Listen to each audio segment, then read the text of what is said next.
बिस्मिल्लाहिर्रहमानिर्रहीम। अस्सलाम वालेकुम दोस्तों, आज है 13 जुलाई 2025 इतवार का दिन है और आप लोगों की खिदमत में हाज़िर है जी अदनान मायार। तो जी मेरे प्यारे भाइयों, देखते हैं कि जी ज़रदा क्या रेट जा रहा है, जी बनानी क्या रेट और काबली, सारों का अलग अलग रेट होता है। और दूसरी बात यह है कि जी रेट का इन्हिसार हो जो है ना, वो गर्मे के साइज़ पे होता है जी। ठीक है, जितना साइज़ अच्छा होगा, कलर अच्छा होगा जी, ठीक है, प्यारा होगा, उतने ही रेट भी अच्छा होगा।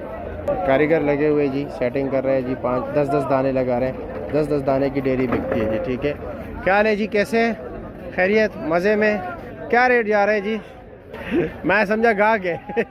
जर्दा क्या रेट है? अच्छे से अच्छा दाना, अच्छे से अच्छा दाना 550-600। 550-600 रुपया तकरीबन। वज़न उसका कितना होगा? तकरीबन 4 से 5 किलो। 4 से 5 किलो। अच्छा, और ये वाला क्या रेट है? ये वाला 500 रुपये का। ये 500 रुपये का है। अच्छा जी, और वो बनानी क्या रेट है? 550 का। अच्छा जी, ये 600। ये 600 का। उसमें सबसे टॉप क्लास क्या रेट में गए? सबसे टॉप आज ये तकरीबन 800-850। वज़न 5 किलो। 5 किलो। और वो काबली सामने अभी वो 1000 रुपये तक। 1000 रुपये तक है। उसका वज़न तकरीबन 8 से 9 किलो। 8 से 9 किलो। ठीक है जी, शुक्रिया आपका, बहुत शुक्रिया जी।